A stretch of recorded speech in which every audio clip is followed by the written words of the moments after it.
This sign is a symbol of pride, the pride you take in keeping Minnesota roadsides clean and litter-free. Every year, thousands of volunteers like you make Minnesota's Adopt a Highway program a successful example of public-private cooperation. To thank you for your hard work, the Minnesota Department of Transportation is proud to erect this sign. It tells others that your organization has made a long-term commitment to keeping Minnesota beautiful. Hi, I'm Jan Eckern, the statewide Adopt a Highway coordinator, and I want to personally thank you for keeping Minnesota roadsides clean. The work you do is very important, but it can also be dangerous. We want you to have a safe and satisfying experience every time you go out. In addition to being alert to high-speed traffic, you need to know what you might encounter in the ditches and what you should avoid. Please follow these instructions carefully. Your safety depends on it.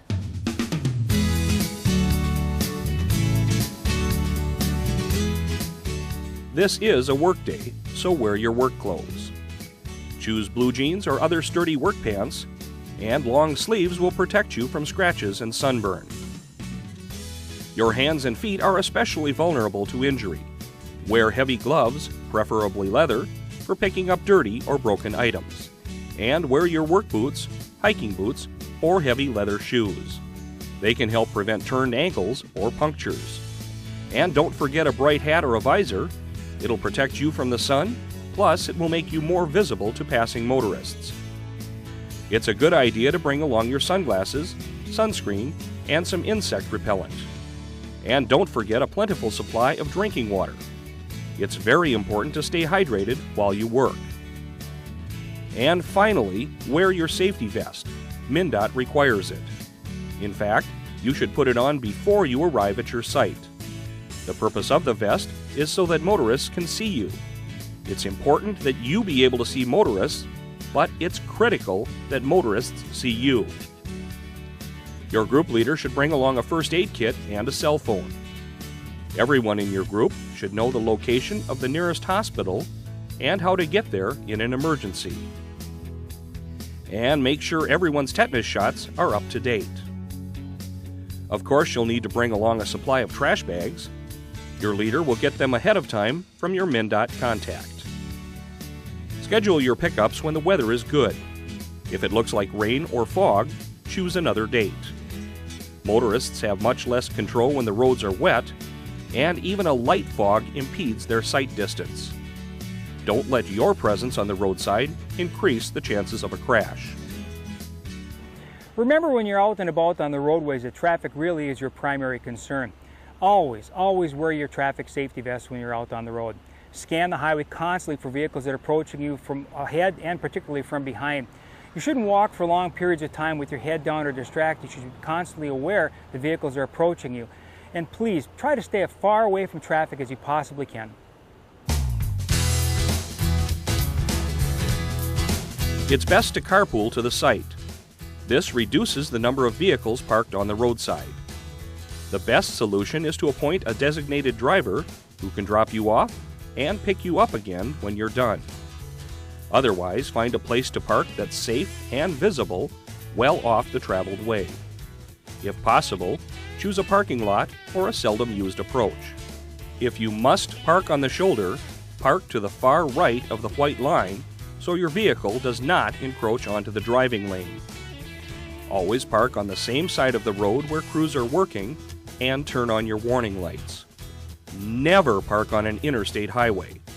If you've adopted an interstate segment, contact MnDOT for specific parking instructions.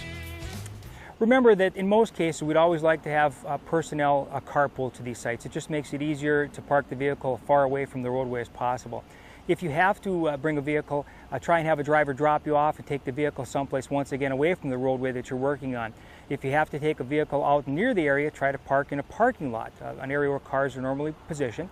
If not that, then perhaps onto the entrance to a farmer's field. And lastly, if you have to park on the roadway, park on the shoulder, but move as far away off of the shoulder as you possibly can.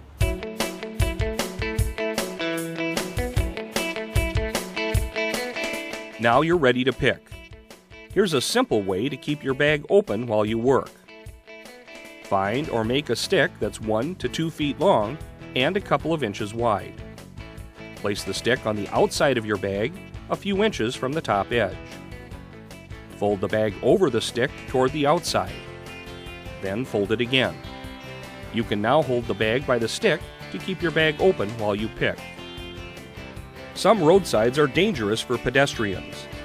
Never try to retrieve litter that is lodged in bridges, near retaining walls, at the bottom of steep embankments, in open water, or in places where you'd have to cross the highway to retrieve it.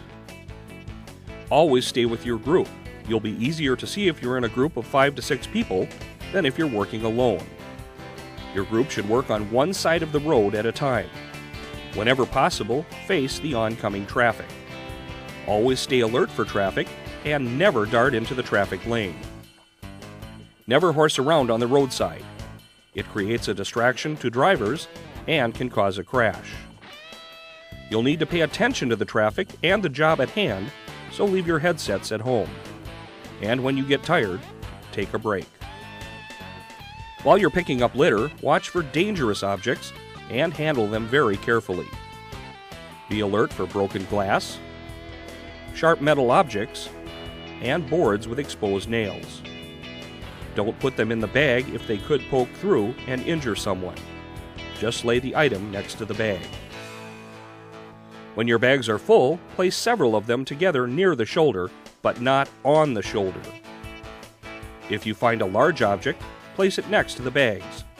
If it's too heavy to move, mark the location with the bag.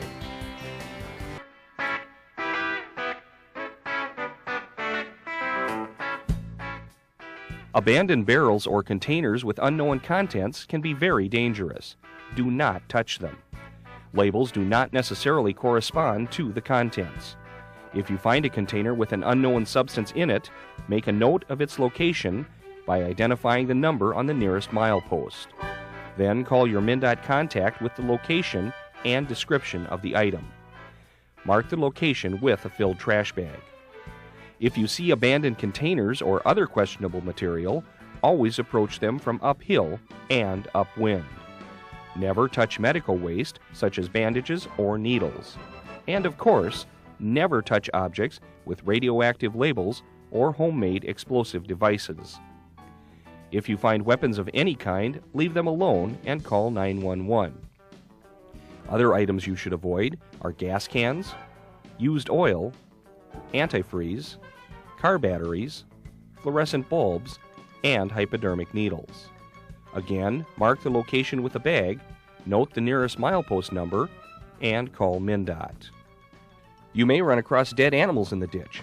Never pick them up. If the animal is small, just leave it for scavengers. If the animal is large, call your MnDOT contact with the location, and state crews will take care of it.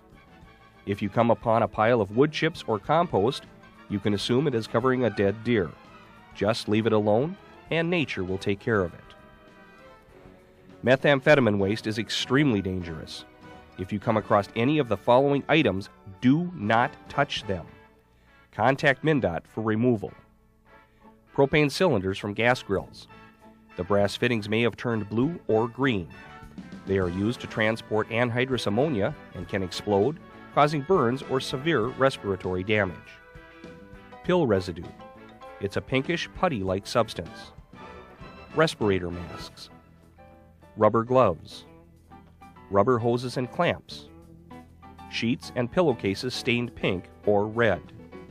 Corning or Pyrex containers with rubber hoses attached.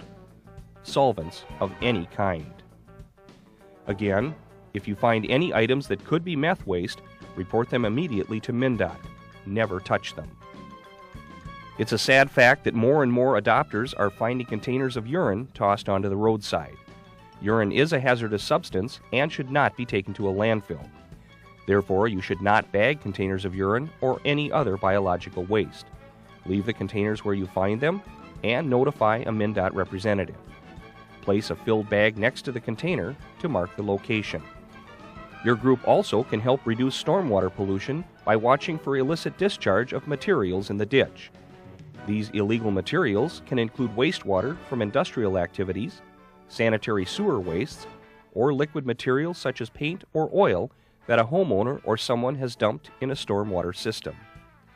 If you notice either standing or flowing water with unusual odors, colors, or sheens on the water surface as you walk in the ditches, please note the location of discharge, a description of the material, such as odor or color, and the time and date you witnessed it. This information is needed for further investigation. Do not touch the material, take any sample of the material, or try to track it to an upstream location. This will keep you safe and ensure any evidence collected is handled properly. All Adopt a Highway volunteers must remember that your number one priority is your own personal safety. Always wear your safety vest and pay attention to your surroundings when working alongside the road. If you come across hazardous waste, anything suspicious, or something you're not sure of, do not pick it up. Note its location and notify your MnDOT contact.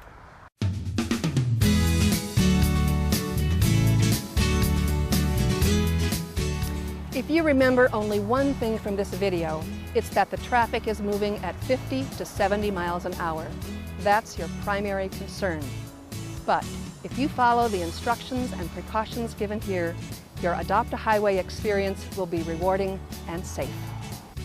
Once again, wear proper work clothes and always wear your safety vest. Always work in groups and watch for dangerous objects and situations. Avoid hazardous materials and call MnDOT to report anything questionable. MnDOT is very proud of you and all of our Adopt a Highway volunteers. Thank you, and remember to think safety first.